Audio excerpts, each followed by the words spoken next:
أعوذ بالله من الشيطان الرجيم بسم الله الرحمن الرحيم يا أيها الذين آمنوا لا تتخذوا آباءكم وإخوانكم أولياء إن استحبوا الكفر على الإيمان ومن يتولهم منهم فأولئك هم الظالمون قل إن كان آباؤكم وأبناؤكم وإخوانكم وأزواجكم وعشيرتكم وأموال اقترفتموها وتجارة تخشون كسادها ومساكن ترضونها أحب إليكم من الله ورسوله وجهاد في سبيله فتربصوا حتى يأتي الله بأمره والله لا يهدي القوم الظالمين صدق الله العظيم۔ گزشتہ آیات کے اندر اللہ رب العزت نے اس بات کو واضح کیا تھا کہ اللہ کے ہاں تین اعمال بہت زیادہ محبوب ہیں۔ پہلا عمل جو اللہ کے ہاں بہت محبوب ہے وہ ایمان ہے۔ جو انسان ایمان لے کر آتا ہے یہ عمل اللہ رب العزت کو بہت زیادہ محبوب ہے، اور ایمان والا بھی اللہ رب العزت کو بڑا محبوب ہے۔ دوسرا جہاد ہے کہ جو انسان جہاد کرتا ہے، قتال فی سبیل اللہ کرتا ہے، اللہ رب العزت کو یہ عمل بھی بڑا محبوب ہے، اور مجاہدین اللہ کو بہت ہی محبوب ہے۔ تیسرا عمل ہجرت ہے کہ جب انسان ہجرت کرتا ہے وہ ہجرت کا عمل اللہ رب العزت کو بڑا محبوب ہے۔ یہ تین اعمال ایسے ہیں جو اللہ کو بہت زیادہ محبوب ہے۔ اگلی آیات کے اندر اللہ رب العزت یہ بات واضح کر رہے ہیں کہ جہاد کا عمل اللہ رب العزت کو بہت زیادہ محبوب ہے، لیکن جہاد کے عمل کو روکنے والی جو چیزیں ہیں ان کا ذکر کیا ہے کہ یہ چیزیں ایسی ہیں جو تمہیں جہاد سے روک سکتی ہیں۔ لیکن ایک عمل ہوتا ہے جو محبوب ہوتا ہے، اس عمل کے جو مواقع ہوتے ہیں، اس کو کرنے کے جو طریقے ہوتے ہیں وہ بھی بڑے محبوب ہوتے ہیں۔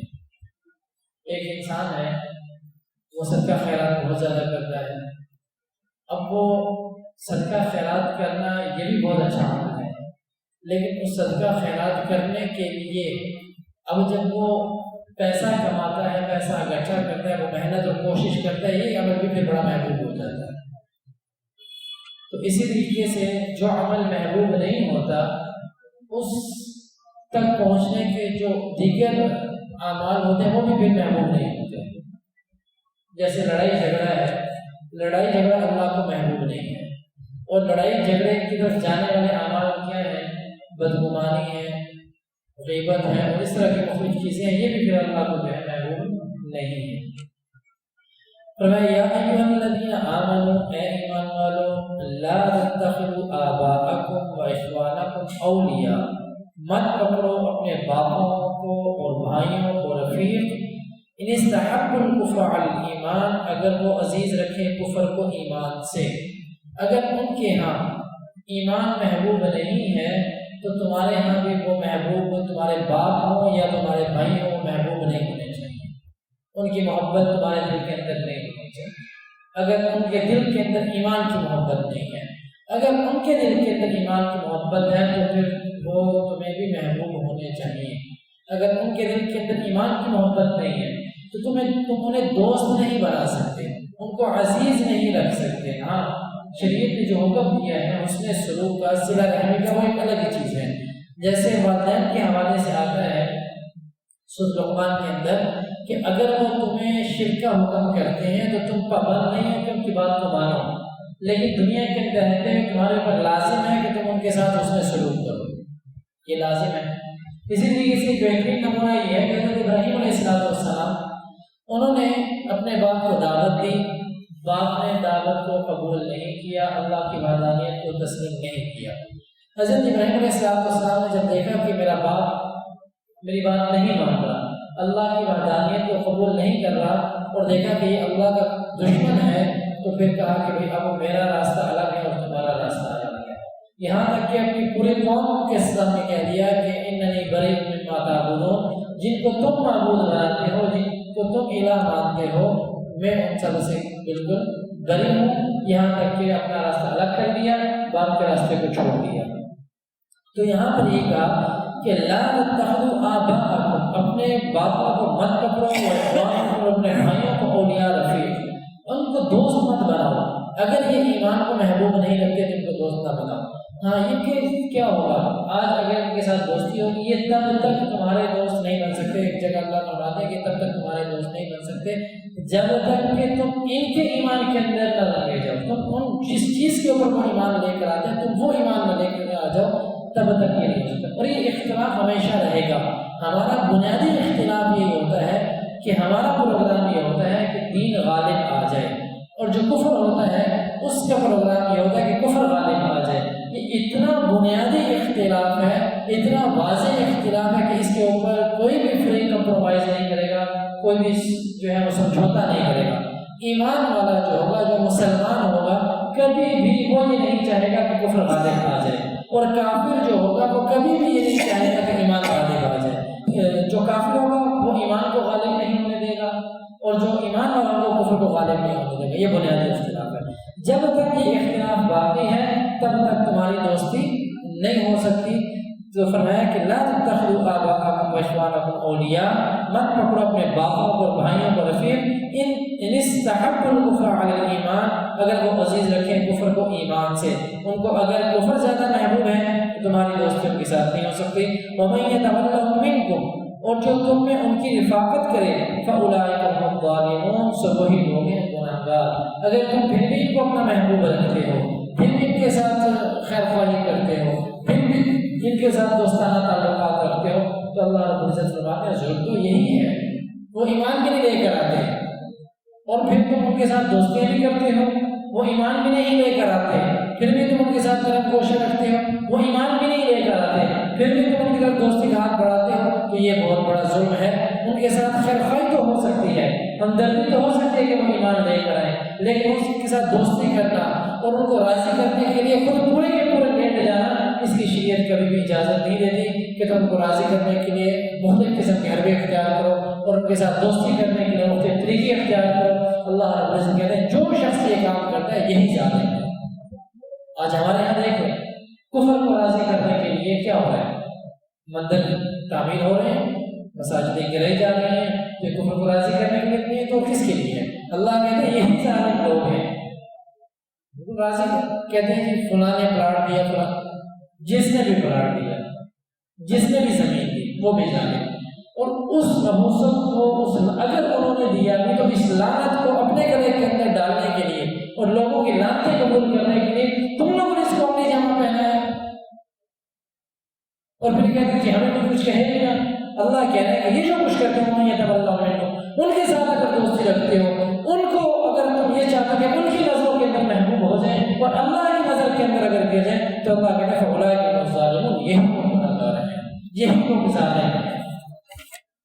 قل ان كان آباؤكم وابناؤكم واخوانكم وازواجكم وعشيرتكم، اگر اللہ رب العزت بتا رہے ہیں کہ جہاد سے روکنے کے لیے کیا کیا چیز مانے ہیں، کیا کیا چیز میں روکے گی کہ جہاد نہیں کرنا، تو فرمایا قل ان كان آباؤكم، تو کہہ دے اگر تمہارے باپ، وہ ابناؤکم اور بیٹے، وہ اخوانکم اور بھائی، وہ ازواجکم اور عورتیں، وہ عشیرتکم اور برادری، کہ یہ جو چیزیں یہ قرابتداری رشتے ہیں، یہ قریبی رشتے ہیں، انسان کو جہاد سے روکنے کے لیے پہلا جو معنی اللہ نے بیان کیا ہے جو تم کو روکیں گے یہ قریبی رشتے دار ہیں، یہ رشتے دار میں روکیں گے، تمہارے باپ میں روکیں گے، بیٹے، بھائی، عورتیں، اور یہ برادری جو تمہاری ہے یہ تمہیں اس چیز سے روکیں گے۔ اور انسان اپنی برادری کے چکر میں آ کر، اپنی رشتہ داری کے چکر میں آ کر بہت سارے دنیا کے بات کو چھوڑ دیتے ہیں کہ میں کیسے رشتہ داروں کے اندر بیٹھوں گا، میں آج اس دین کے حکم کو پورا کروں گا تو رشتہ داروں کے ساتھ کیسے بیٹھوں گا، ان کی برادری میں کیسے کروں گا۔ آج اگر میں شلوار میں ٹخنوں سے اونچی ہو جاتی ہے، داڑھی میری چہرے کے اوپر آ جاتی ہے، سر کے اوپر امامہ آ جاتا ہے، میں 5 وقت کا نمازی ہو جاتا ہوں، میں قرآن کی تلاوت کرتا ہوں، میں عیاشی بدماشی چھوڑ دیتا ہوں، تو میں خاندانوں کے ساتھ کیسے بیٹھوں گا؟ وہ تو مجھے تانی دے دیں کہ مار دیں گے تو مولوی ہو گئے۔ تو اللہ کہہ رہے ہیں کہ یہ سب سے بڑا معنی ہے دین کے اوپر عمل کرنے کے لیے، وہ رشتہ داری ہے کہ تمہاری رشتہ داریاں جو ہیں، تمہاری جو قرابت داریاں ہیں، تمہاری جو برادری ہے وہ تمہیں اس بات کے اوپر نہیں آنے دے گی. لہٰذا اگر تم چاہتے ہو کہ تم اللہ کی نظر کے اندر محبوب ہو جاؤ تو اس چیز کو پس پوش ڈالنا ہوگا. ان کے اپنے حقوق اپنی جگہ پر، ان کے ساتھ ہمدردی اپنی جگہ پر، ان کے ساتھ صلہ رحمی اپنی جگہ پر، لیکن اللہ کے احکامات کو پس پوش ڈال کر تم ان کی نظروں کے اندر محبوب ہونا چاہتے ہو تو پھر اس بات کا انتظار کرو کہ اللہ تمہارے لیے کسی فیصلے کو مسلط کرے. اور جب انسان دین کو چھوڑ کر دنیا کو ترجیح دیتا ہے تو اللہ کی طرف سے کیا فیصلہ آتا ہے؟ اللہ کی طرف سے فیصلہ تو ضرورت نہیں ہوگی، پھر اور کیا ہوگا فیصلہ؟ تو میں کہ پہلا معنی جو تمہیں جہاد سے روکے گا وہ تمہاری رشتہ داریاں ہوں گی. باپ کہے گا یہ تو میرا ایک ہی بیٹا تھا، یہ تو میرا بڑا فرما بردار تھا، یہ تو میرا بڑا خدمت گار تھا، یہ تو مجھے بڑا محبوب تھا، میں نے اللہ سے بڑی دعائیں مانگ کے اس کو لیا تھا. تو کس کے لیے لیا تھا؟ گھر میں بٹھانے کے لیے لیا تھا. اگر اس سے دین کا کام نہیں ہو سکتا تو یہ دنیا میں بالکل بیکار ہے. اس کا آنا بھی بیکار، دنیا میں اس کا جانا بھی بیکار. اگر اس نے دنیا کے اوپر رہتے ہوئے اللہ کے احکامات کو نافذ اپنے اوپر اور دوسروں کے اوپر محنت نہیں کی ہے اللہ کے احکامات کو نافذ کرنے کی، تو اس کا دنیا کے اندر آنا بھی بیکار ہے، اس کا دنیا سے جانا بھی بیکار. دنیا کو کوئی فائدہ نہیں ہے، اس کا کوئی پرواہ نہیں کہ دنیا میں آیا اور دنیا سے چلا. اور بیٹا کیا کہتا ہے؟ بیٹا کہتا ہے میرا تو باپ ہے، اس طرح یہ کچھ کیا فلاں ہو میں بھی نہیں جاتا. بلکہ یہ جتنے بھی ہیں بھائی ایک دوسرے کے ساتھ بیویوں کی محبت تو اس سے بڑھ کے ہوتی ہے. ایک چیز تو یہ ہوگی یہ تمہیں جہاد سے روکے گی. وہ اموال انہیں کا طرف تو ہوگا، اور مال جو تم نے کمائے، مال سے انسان کو بڑی محبت ہوتی ہے. دن رات محنت کر کے کوئی پتہ نہیں حلال کیا ہے، کوئی پتہ نہیں حرام کیا ہے، بس جہاں سے آ رہا ہے اپنے پاس جمع کرتا جا رہا ہے. اللہ کہتے ہیں کہ مال کی محبت بھی تمہیں جہاد سے روکے گی. یہ محبت ہے مال کی تمہیں جہاد سے روکے گی. وہ اموال اخترفتموها، اور مال جو تم نے کمائے ہیں، وہ تجارت تخشون کسادها، سوداگری جس کے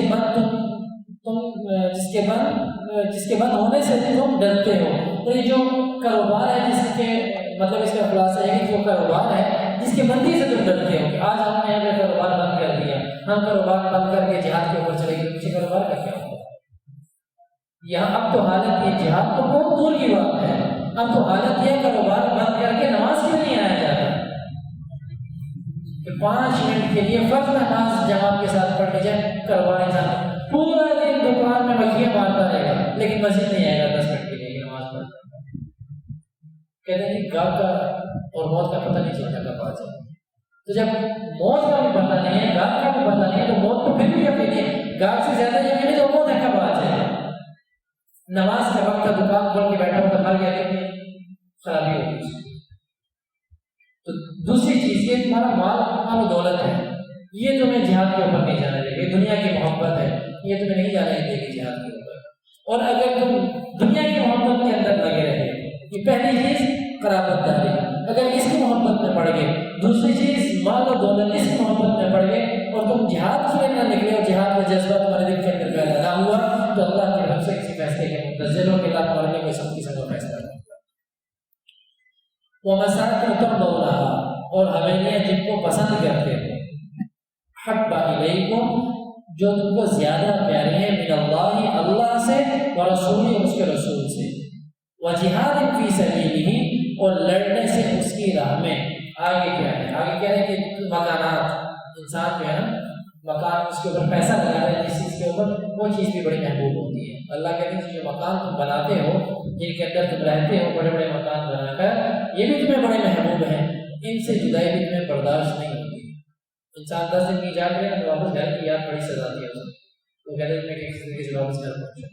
تو گھر کا جو معاملہ اللہ کہتے ہیں گھر بناتے ہو بڑے بڑے، یہ پچھلی امتوں میں بھی یہ تھا، صرف اس امت میں نہیں، عاد ہے، ثمود ہے، وہ بڑے بڑے گھر بناتے تھے، بڑے بڑے محل بناتے تھے، اور پہاڑوں کو تراش کر اس کے اندر محل بنایا کرتے تھے، اور اس کے اوپر بڑا نقش و نگار کرتے. مال کی محبت چھپ سے چلی ہے. عربوں کے اندر ایک محاورہ ہے کہ ایک انسان ایک دفعہ اپنے گھر بنا لے، اس کے بعد ساری زندگی رات کے ساتھ اور چین کے ساتھ گزارے.